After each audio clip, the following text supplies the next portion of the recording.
Algebra. Yeah. New York is my home. How you doing? I've never lived anywhere else. Yeah. When I grew up here, it was just my mom and me in a one-bedroom, fifth-floor walk-up. New York is where I was raised and where I'm raising my kids. I'm a proud public school graduate and a prouder public school parent. I was given chances I just don't see from most of New York's kids today. Our leaders are letting us down. We are now the most unequal state in the entire country, with both incredible wealth and extreme poverty. Half the kids in our upstate cities live below the poverty line. How did we let this happen? I love New York. I've never wanted to live anywhere else, but something has to change. We want our government to work again on health care, ending mass incarceration, fixing our broken subway. We are sick of politicians who care more about headlines and power than they do about us. It can't just be business as usual anymore. If we're going to get at the root problem of inequity, we have to turn the system upside down. We have to go out ourselves and seize it. This is a time to stick our necks out, to remember where we came from. This is a time to be visible. This is a time to fight. I'm Cynthia Nixon. I'm a New Yorker. And together, we can win this fight. Next up is Albany. Buenos dias, good morning to everybody. I want to thank Juana and Lauren and Zenaida for facilitating this. Most of you I have gotten to know and I have met over the course of my term as Speaker of the New York City Council, and understanding the value that community and ethnic media brings to the table. We know that we live in an incredibly diverse city, state, and global society, and that ethnic media plays an integral role in really getting information out to sectors of our city that don't really utilize and don't care too much, as many of us may not care too much about mainstream media. Because it doesn't really cover the nuances and the interests that our particular communities share. So as someone who is bilingual, someone who's bicultural, right, being Boricua and Puerto Riqueña, that does stay in touch with media in Puerto Rico, Spanish media here in New York, and makes myself available. When I was Speaker, I wanted to make sure that as a legislative body for the city, that we established and opened ourselves up to really establish a strong relationship with ethnic and community media as a way of getting our message across, of what our values are, the work that we wanted to accomplish, and then to also hear from you all about what are the issues that impact your communities, what are you hearing from those that are the readers or the listeners to your media, and to really get a sense of how we can be more responsive as government.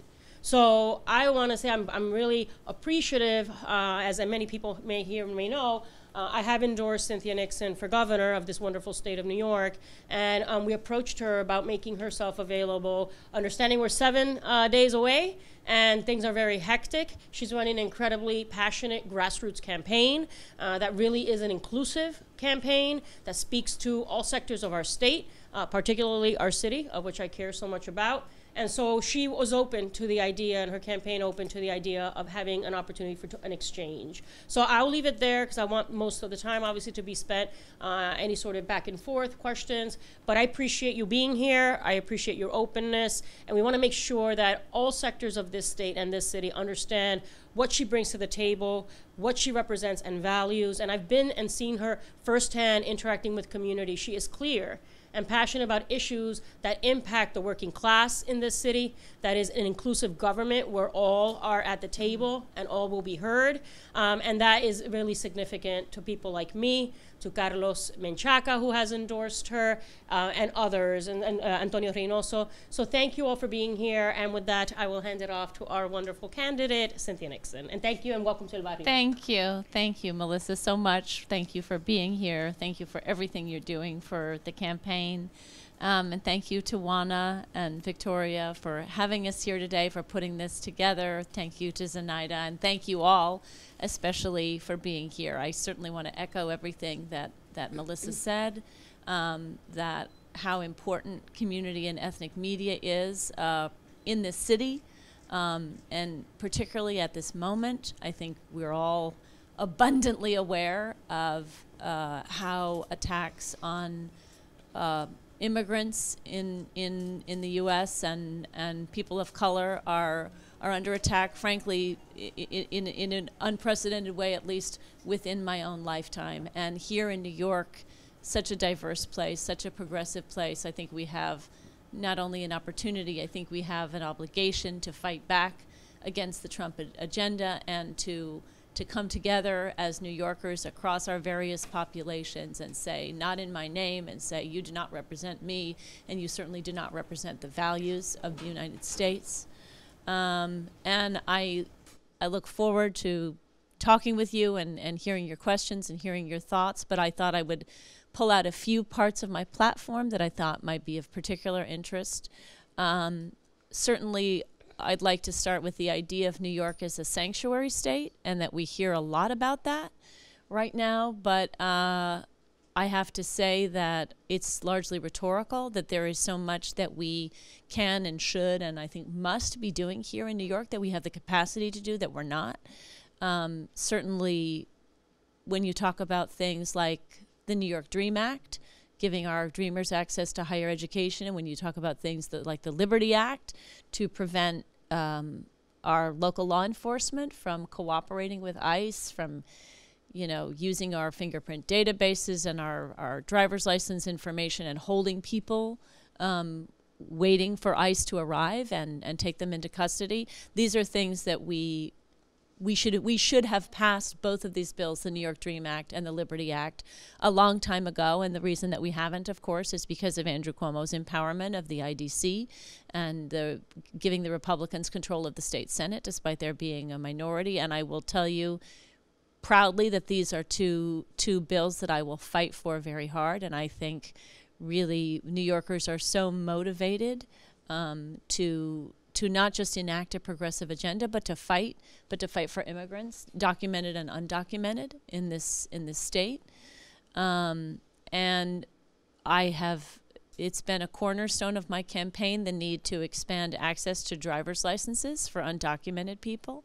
This is something that shocks me that the governor has not sought to do or bothered to do. Because if we really care about staunching the flow of deportations, it is the simplest, most effective thing, quickest thing that we could do. It's something that I would do on the first day in office by executive order. It's if you look at so many of the cases, whether you're talking about the guy who was the pizza delivery guy, Pablo, or the dairy worker that was just taken into custody, or the couple that were seized at Fort Drum. All of these cases, of course, not just in New York, but across the country, when you look at the vehicle through which people have been identified and seized, it is through a lack of a driver's license, and we could solve that in a day in New York. I also, an important part of my platform is having goals for minority and women-owned businesses that are actually met, and that actually don't include huge carve-outs for my corporate donors, because of course I don't have any corporate donors, but that's what we see with Andrew Cuomo now.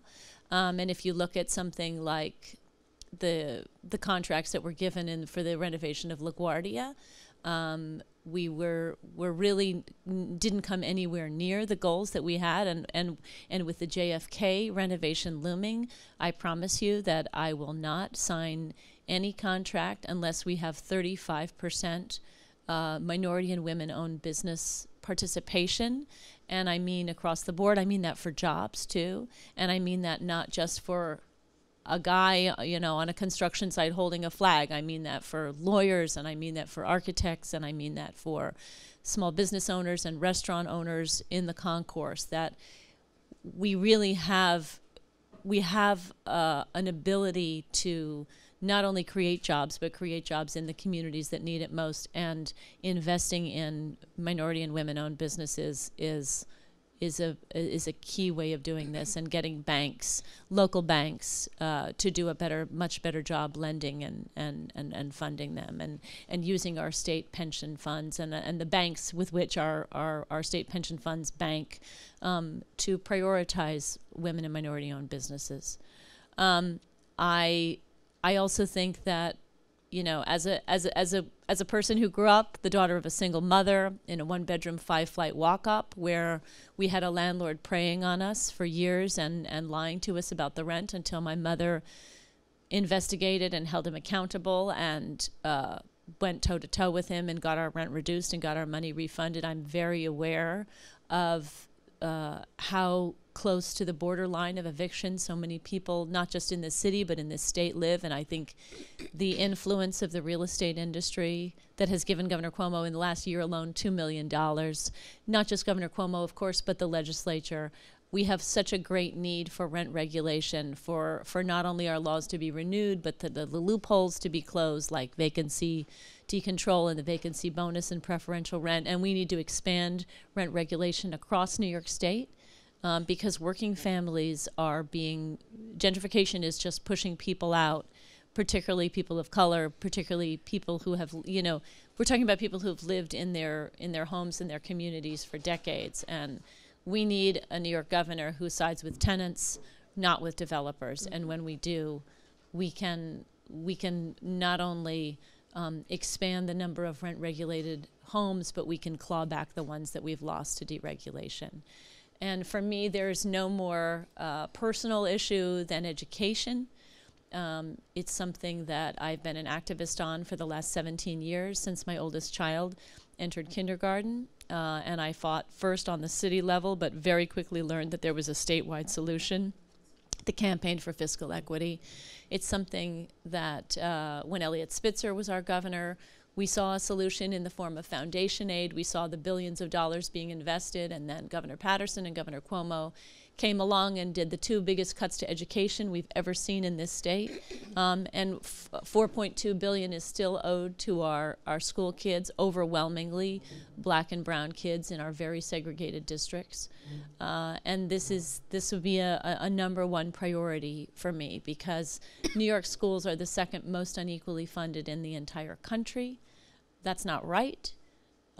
That's not reflective of the resources that we have in this state, and that's not reflective of our values. We need to end the school-to-prison pipeline here, and we need to do it by leveling the playing field for every kid, regardless of their zip code, regardless of their skin color.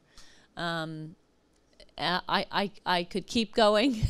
There are so many issues, but certainly the New York City subway is one that affects us all. And the farther out that you live from Columbus Circle, from the center of the city, the more painful and laborious and long your trip is. And this is just a across the board democratic issue. It's not only the thing that unless we rescue the New York City subway, it's going to destroy the city economically and in every way, but it falls the hardest, obviously, on people who can't afford to get out of the subway and hail a cab or call an Uber at this time when the service is so reliable and travel rates are 2 or 3 times. So what we'll do now, thank you, Cynthia, for that. Yeah. We'll take questions if you raise your hand, and please introduce yourself and the Say media where you're outlet. from, yes. And we'd love to take as many questions as we can in the time we have here. So I know I had seen your hand up first,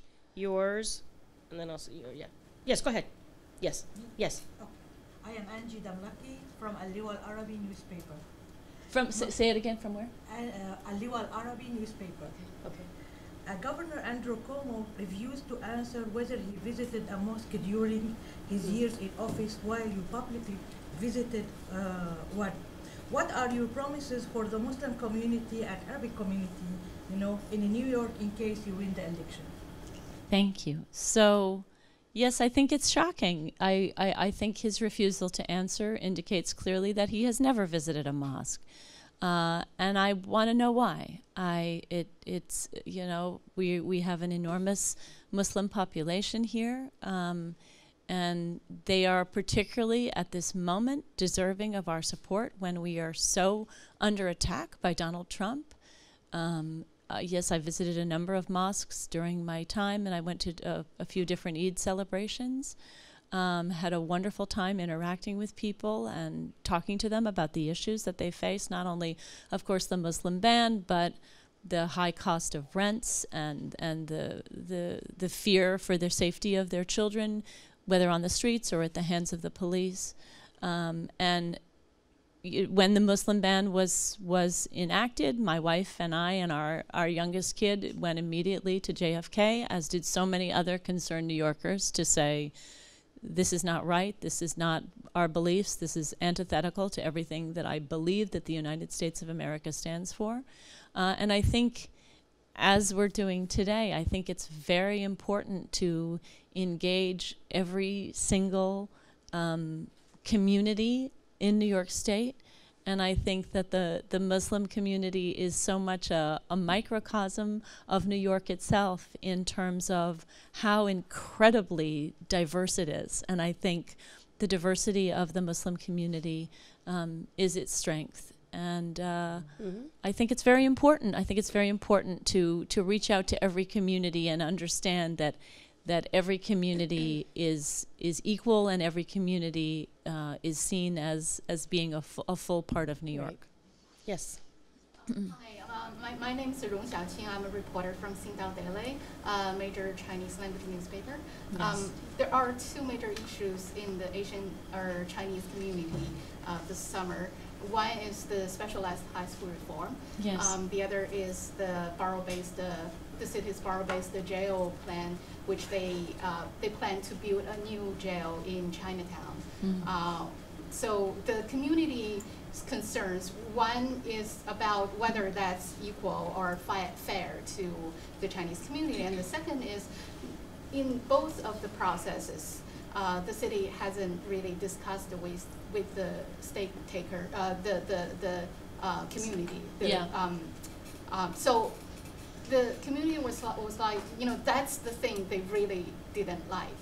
The fact that because they were not involved in the process. Right. So I'm wondering what's your stance on these issues, and also how are you going to improve the process to make sure that in the future the community will be included in the process? Yes. So I think that it is very, very important to make sure that any time you're making a change or considering a change, that the community is included.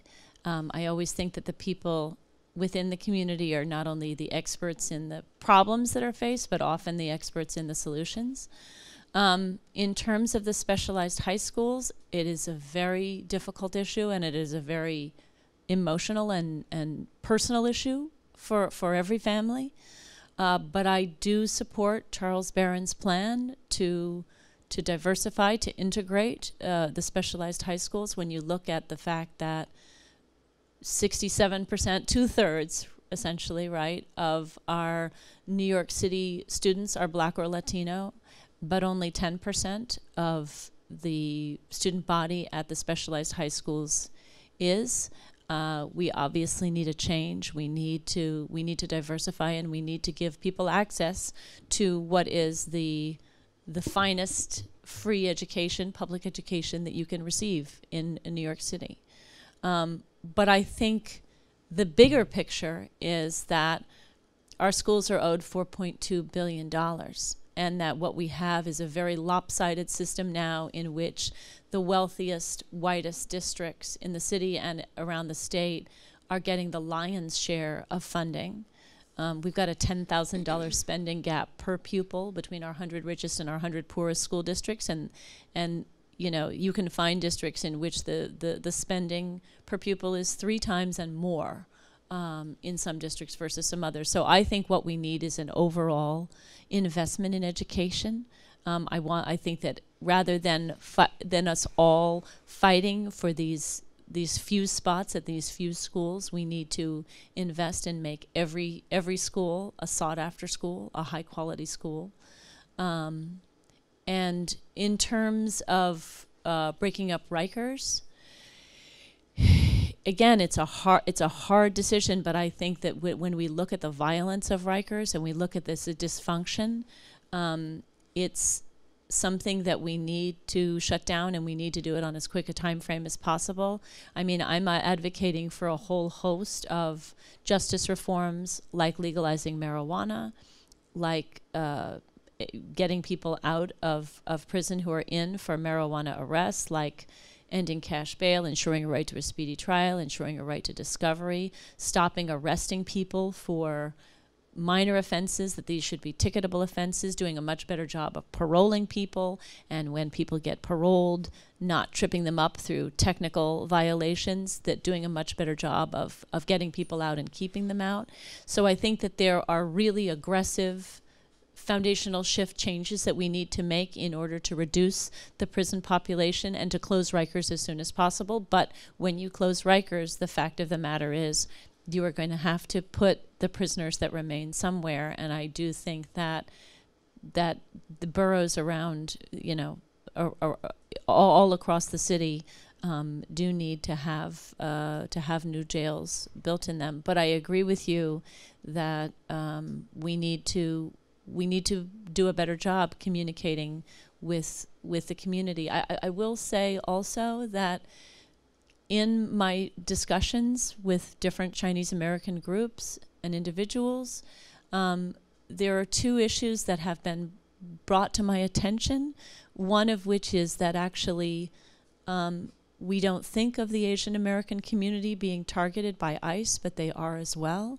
And I think that that is something that I would seek to bring attention to, that of course Muslims and Latinos are the greatest cases and the ones receiving the most attention, but I think it's important to know that Asian Americans are also being targeted and also need our support and also need our legal assistance, and also that within all immigrant communities, including Asian American communities, we have so many people who prey upon people seeking green cards, people posing as lawyers, taking people's money, very hard-earned money, and guaranteeing a path to leadership, to citizenship, and just absconding. And I think that we need much greater oversight, because really this is being able to get a path to citizenship is of crucial importance.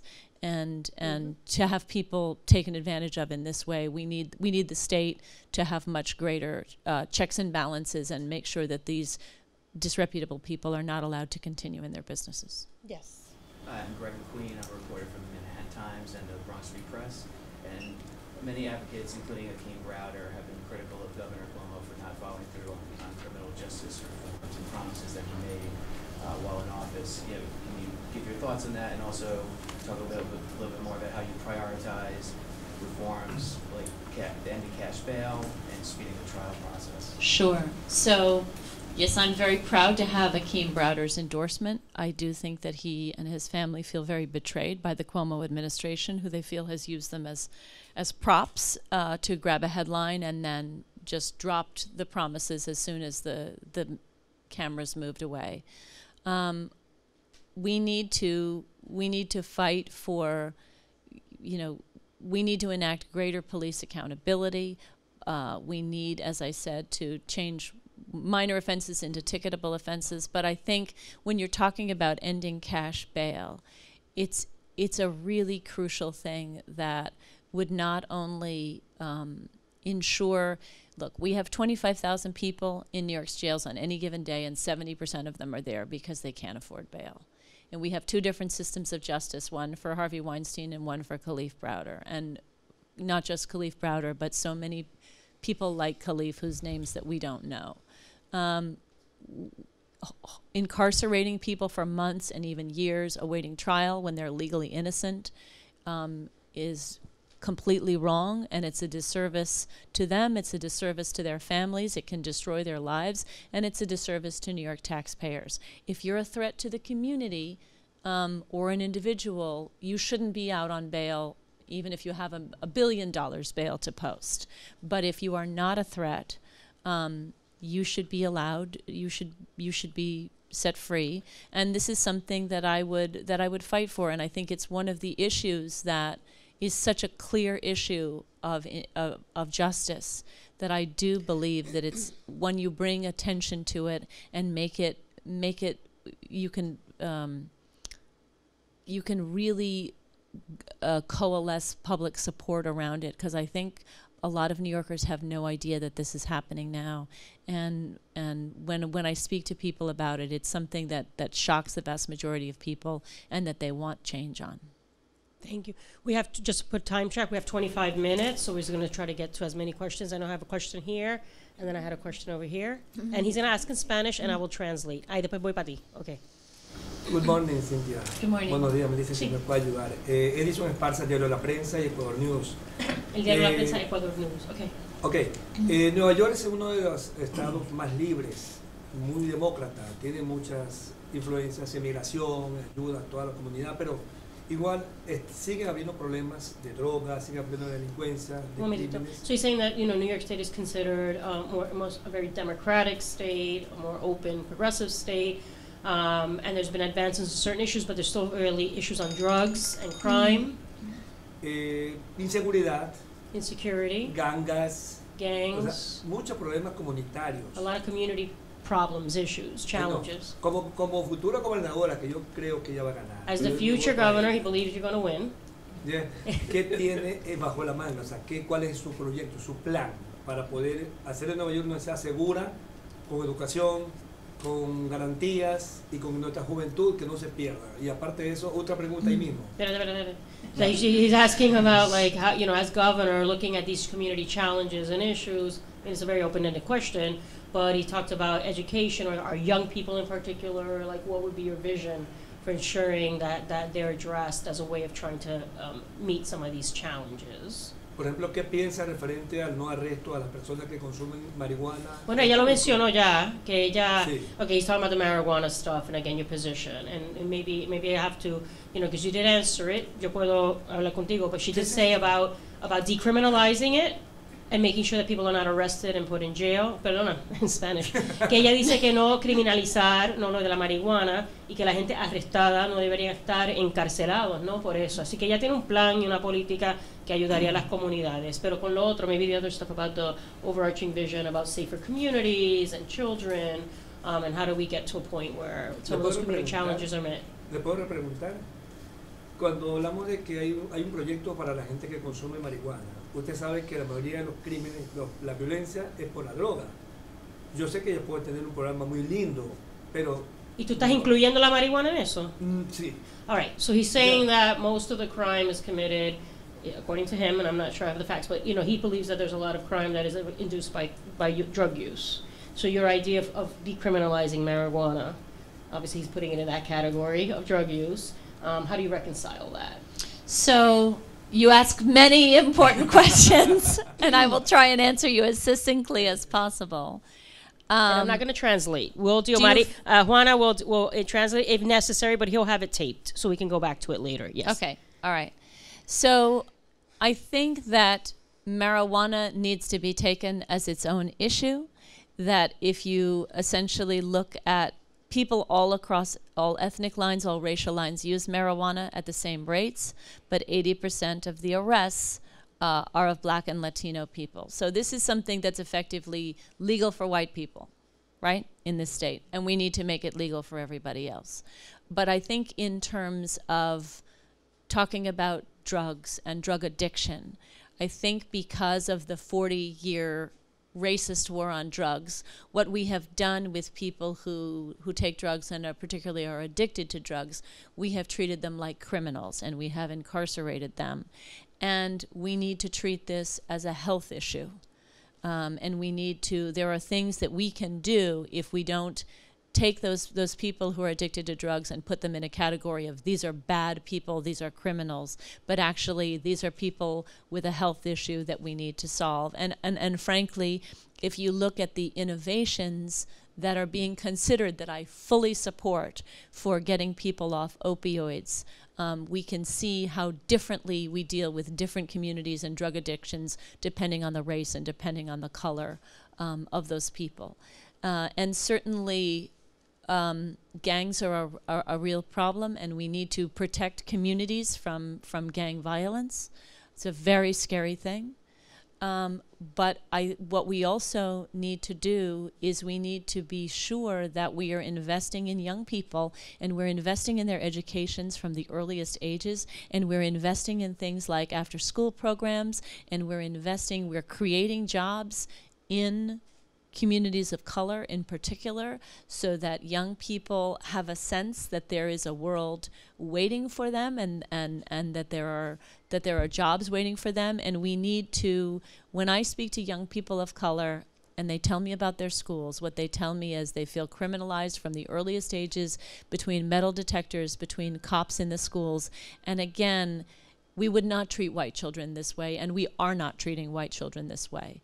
And that what we need in our schools is more adults who can deal with the socio-emotional wholeness of the child, and we need more counselors, and we need more people in our schools trained in restorative justice and peer-to-peer conflict resolution, and we need certainly more teachers who look like the students that they're teaching, and we need mandated culturally relevant curricula, because these things make a great difference to young people as they grow, to understand that their schools are supposed to be there for them, not to punish and not to criminalize them, which is what we have now. Thank you.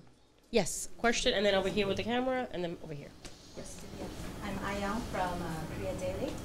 I think the Korean American community in New York adores you, especially as Miranda. However, they feel like they can't really relate to your platforms and somewhat feel left out of the process of the discussion. Among your policies, which one would you specifically point to engage with the Korean community? I would say education.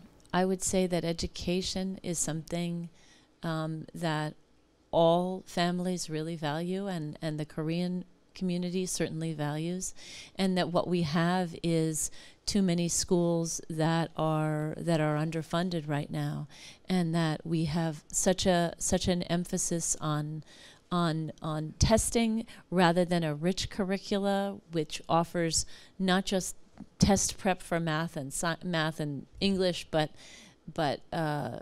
science and social studies and art and music and gym and all of the things that make education a rich experience. And I would say, so that education would be the number one, but I think really if you look at issues like affordable housing and like transportation, these are issues that affect New Yorkers across the board, that directly impact everybody except the absolute wealthiest. And these are issues in which if the real estate industry had less power in Albany, we could be creating and preserving much more affordable housing. And when we have a governor who really cares about investing in our city and investing in our state, getting our MTA back on its feet is one of the most important things we can do for all of us. Yes. Thank you. Hi, Cynthia. My name is Don Tagala. I work for ABS-CBN News. It's a Filipino channel. So aside from the usual immigration problems, a number of Filipino Americans, both legal and undocumented, still fall victim to human trafficking and labor trafficking. So some of them are victims of diplomats who have diplomatic immunity. So prosecuting them is a big problem. Wow. So I'm wondering, what are your thoughts on stopping or programs on cracking down on human trafficking, both labor and human trafficking? So human trafficking is this terrifying, widespread epidemic that I think to some degree exists in the shadows, that unless you know someone or you have been involved in it, you have no idea how dire the situation is and how widespread it is. And I think we need to do a better job on all levels of government at cracking down on these rings, because that's what they are. They're criminal rings that are kidnapping people and doing terrible, terrible things to them. I think also when you're talking about labor, how many workers across New York have have wages being stolen from them and who are not being paid even the minimum wage as it exists now. One of the things that Governor Cuomo has done is he has greatly cut funding to the Department of Labor. And so we have certain laws on our books. We need better laws, but even the laws that we have, if we don't have a funded Department of Labor, people have no recourse and no place to turn. So we need to bolster up and fund government agencies who are the eyes and ears of the government when it comes to fighting for laborers who are being exploited. Would you look into the diplomatic immunity, because those victims, domestic helpers, cannot file a lawsuit against them because they have diplomatic immunities, though they are victims of some diplomats. I mean, I will look into it. I mean, I also think that it's diplomatic immunity is not something I believe the governor would have any power over, but I do believe that one power that I would have and that we have is the power to publicize people who might be immune from prosecution, but we can call attention to it and we can publicize who those people are and the crimes that they've committed, and I think that would go a long way toward stopping them. I think there's also, like, just quickly, that there's stuff that, for instance, New York City, we could always do better, but like we have human trafficking court, and we have resources that are allocated to those courts in order to put women that are victims and survivors of this into different programs. I mean, there's models that exist that maybe there's a way of looking at a statewide, priority, making that a priority, using the examples of certain jurisdictions to make sure that other jurisdictions are implementing certain policies and practices that could be helpful. But it's a good issue, and I think it's really, really important that, like, the state show some leadership. There's cities that are doing things and trying, but there has to be state support and state leadership on issues and challenges like that. Because it's not just a New York City thing, right? Long Island and other areas of the state are impacted by human trafficking. I think I saw a hand here. Was it your hand? Or maybe it must have been your hand. And then I'm going to go to the back. Yes. Okay, speaking of art education. Your outlet, if you could just I'm sorry. Viviana Puello from Art Tour International. We're an art and culture magazine.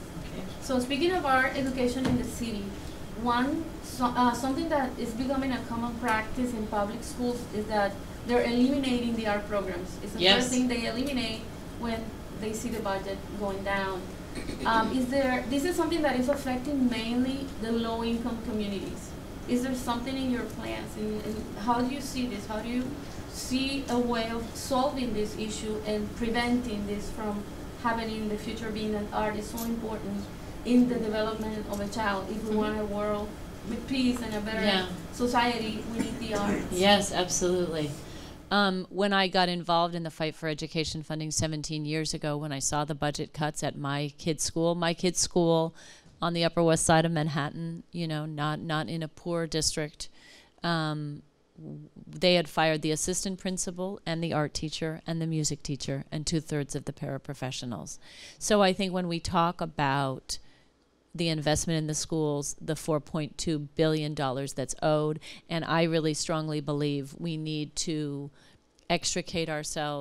wean ourselves from the unbelievable reliance and focus on testing that we have right now, that it is sapping all of the blood out of our education system and making our children's education dry and, frankly, not of that much use once they get out of school. Once they get out of school, they're not going to be asked to fill in bubbles at their job, right? And that what we need to be doing is we need to be nurturing kids to dream for themselves, to imagine what they might like their lives to be like, what professions they might want for themselves. We need to train them to be problem solvers and creative thinkers. And certainly, whether you then become an artist or you become a musician, that component of your education is vital to your brain and vital to your emotional life. And for so many kids who maybe aren't so good at math, or aren't so good at science, or even aren't so good at English, the arts are a path into school and make school a place that a child wants to be, and it is vitally important, and that is one of the key things that we need to make our greater investment in our schools, and we need to ensure that it is a that it is a prerequisite, that it is not an addition, it is a central part of any young person's education. In the back, yes, sir. Yeah, Sujit Rajan from News India Times and Desi Talk, New York, among some other publications. We cater to the Indian community. Ms. Nixon, I just want to ask you about your comment on documented workers. Can you elaborate on what you intend to do for skilled immigrants who come here to work? It seems there's a clampdown by the Trump administration on the H-1B visa. They want to take away some visas, work visas from the spouses of skilled immigrants who are on H-4 visa. This impacts the Indian and the Chinese communities the most. And that's one question. And also, could you comment briefly on a Supreme Court ruling in India today which decriminalized gay sex? And you know, would you advocate also marriage on the cards? You know, please, thank you. So let me take the second question first. I hadn't heard that, and I think that that's amazing, and I'm so glad that you've told me that, and I think that's amazing. Wow. Well, what we saw here in the United States, in Texas, Lawrence versus Texas, was that it was decriminalizing gay sex was a really important turning point that led then to much greater equality and passing of things like marriage equality and the repeal of DOMA. So yes, I think absolutely. I think I congratulate you and I commend the Indian legislature that passed it. And yes, I think that marriage is a human right and should be available to same-sex couples the same way as it's available to opposite-sex couples. In terms of the visa issue, there are so many horrifying things that Donald Trump is proposing in terms of restricting not only the visas that you're talking about, but restricting access to people from certain countries in a way that cannot be described as other than racist and biased against people coming from poorer countries. And I think if you look at immigration, the history of immigration recently and for hundreds of years, immigration across the board, diverse immigration is what has caused this country to be so strong and so prosperous, and that we need that the direction that the Trump administration is going is the absolute opposite direction that we need to be going in, and targeting certain countries and cutting them off for immigration or greatly winnowing down the number of people is something that I firmly reject, and that we need not only the people who now have come here from other countries or whose parents or grandparents or great-grandparents came here from other countries, but we need to keep a steady flow of immigrants from across the globe from different countries and from different skill levels, and we need to be encouraging a diverse flow of immigrants and not targeting certain people and excluding them. I think it's also, the importance of having New York State be a moral voice and authority, right? I'm pushing back against these policies that at the end of the day are really federally regulated, but us as a city of inclusion, diversity, as Cynthia's laid out in her platform, and making sure we put policies in place that reflect that we have the moral authority, right, to stand up on behalf of as a bully pulpit. Right. So we actually started an entrepreneurial visa in some campuses of New York University, but President Trump has he's kind of banned that visa also. That's interesting. I didn't know that part. That's interesting. All right, yes, I'm going to go back because I know we haven't had it from the back. Yes, sir. Yes, you right there. Yes. Hi. Morning to both of you. Yes. Willie Jacobs from Afrobeat Radio, WBAI. Oh, wonderful. Yes. I want to take us briefly back to the affordable housing issue, hopefully from an angle that we don't usually look at it. Okay. I've actually run into you, around the city campaigning a number of times. And obviously you must have noticed what I've noticed, which is this huge investment in luxury buildings and apartments. Lottery buildings? high-end apartments. Luxury buildings. Luxury buildings, got it. buildings Thank and you. high-end apartments. Which is, I think, at the expense of affordable housing. 100%. I also noticed recently that a lot of buildings that used to be available for people to rent, you know, are now being taken off the market, are being turned into student dorm-like buildings. So universities are actually creating problems. I mean, they're creating wealth on the one hand, and you know, but on the other hand, they are creating problems as well. So the housing problem is getting hit from multiple places that we don't typically look at. A lot of the money that is coming into the city is also coming from, you know, from abroad, from China, from Russia, and so on and so forth. What are your thoughts about diversifying investments, international investments in particular, that come into the city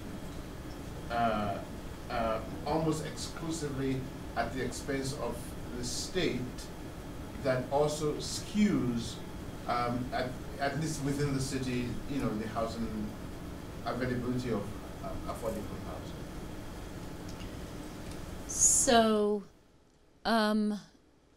in terms of the issue you raise with student housing, I assume you're partly talking about NYU and their great expansion? I think it's not just NYU, it's even CUNY now. Oh. You know, there are a lot of international students that are coming in.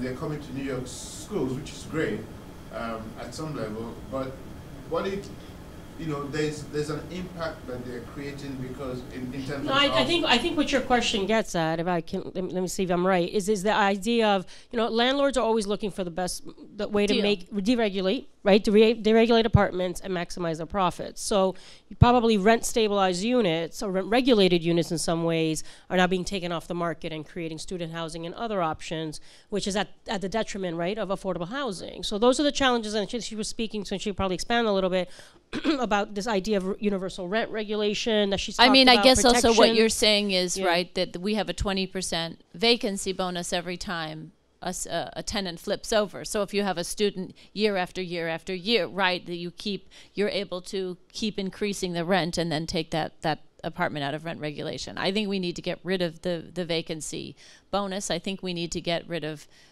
vacancy decontrol across the board. And one of the things that I think that we do that needs to be either eliminated or at least greatly reconfigured is the 421A program, where we give massive tax incentives to luxury developers in exchange for creating 20% affordable housing in their luxury buildings that they're putting up. It seems to me this is a very poor trade. The 20% of the housing that's being created is only temporary, and it's not affordable to the people in those communities.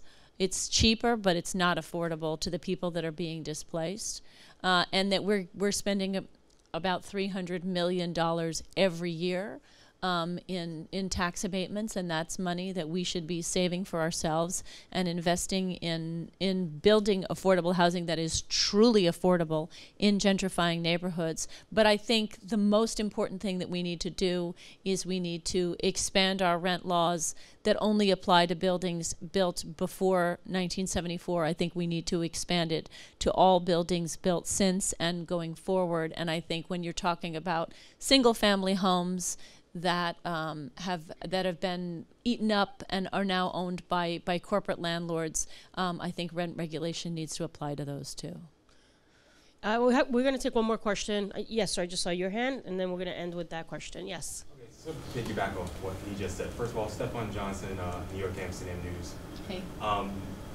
I remember maybe a decade ago, I was out covering a rally, housing rally. There was a housing activist who told me that we don't necessarily need middle-income housing or so-called affordable housing, but we need low-income housing. Yeah. What plans do you have in place to sort of combat the real estate takeover of this city? You know, considering we're in El Barrio, And considering I'm a native of the Bronx, and it's starting to happen up there as well, what plans do you have in place to sort of help out those who need specifically low-income housing and not just middle-income or quote-unquote affordable housing? Right. Well, affordable housing, I think, is an umbrella term that, you know, depends on the neighborhood that you're talking about, and depends on, when I say affordable housing, I'm not talking about middle-class housing. I really am talking about housing that is affordable to the people who live in those neighborhoods right now. And I think gentrification is an enormous issue, not just in New York City, but actually across the state. And what we need to do is to, you know, luxury developers are people that we need to restrain. They have the run of the city right now. And the last thing we need to be doing, as I was saying a moment ago, is be offering them huge tax incentives to be throwing up luxury buildings at great profit to themselves. And I think we certainly need to make a bigger investment in NYCHA to rescue NYCHA from all of the, not just building problems, but really health problems that are being incurred by the 400,000 people that live in NYCHA. But we also need to stop the luxury development, and we need to be building affordable housing in communities that are gentrifying, because not only do we have an incredible and growing homelessness problem, but we're causing so many New Yorkers, and again, not just New York City, but across the state, to be nomads, to move from neighborhood to neighborhood to neighborhood, and from city to city to city, and getting pushed farther and farther away from their homes in an attempt to find somewhere they can afford to live, and then eventually just being pushed out of the state altogether. I mean, just quickly, you know, I think he really would like this. I know he's going to get one. The issue also, advocacy works, because when you talk about the level of investment that the state or the city can make into subsidizing housing, you know, we can mandate, right? And there's regulations about 30% or 40% of AMI, getting deeper into the low-income options. That has resulted out of advocacy over the years, because when I started it in government, you could not get subsidies that were for 80% of lower than 80% of AMI or 60%. There was a real pushback, but people demanded that the subsidies helped get more affordable housing and deeper into the income level. So I think that that's a level about where do we prioritize, and where is the priority going to come from the state, right? Is it in giving the 421A tax loopholes, or is it in really subsidizing to get into the deeper levels of affordability to really get to people that really need it, right? So that kind of stuff, and I know that she has a commitment to that, Cynthia does. And the last question over here, yes. Thank you very much. Gary Pierre here in the Haitian Times. Cynthia, two questions. The first one is that the public polls have you trailing Governor Cuomo. What are your internal polls telling you? And the second part of the question is, are we going to see you after the election if you're not the governor? So what I want to say is, 4 years ago, less than 600,000 people voted in the gubernatorial primary. Donald Trump wasn't in the White House yet, and it wasn't on a Thursday.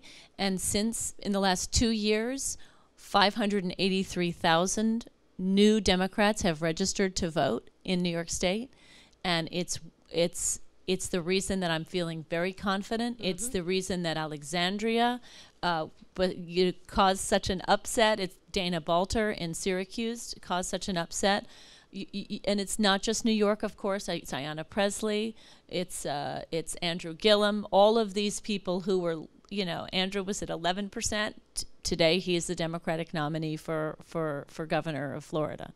And yes, I whatever happens on Thursday, I am feeling very confident. But whatever happens, you know, I love my city and I love my state, and certainly there have been a whole host of issues that I've been fighting on for decades, including LGBTQ equality, including women's rights, including abortion rights, but most especially for education, right? For 17 years I've been fighting for this. I've got one who's graduated, but I've still got 2 kids in the system, and I think it is unforgivable how unequally we fund education. And the highest court in New York has told us we have to stop, and that we have to invest, particularly in our low-income communities and our schools in our very segregated system that are of Black and brown students. And this is something that I have been fighting on for 17 years, And whatever happens on Thursday, I'm not going anywhere. Thank you. All right, thank you all very much. Thank you all so much Thank for you. coming. Thank you for the conversation. Thank you. Can we have a photo of you standing there? Oh, there you go, yeah. Sure.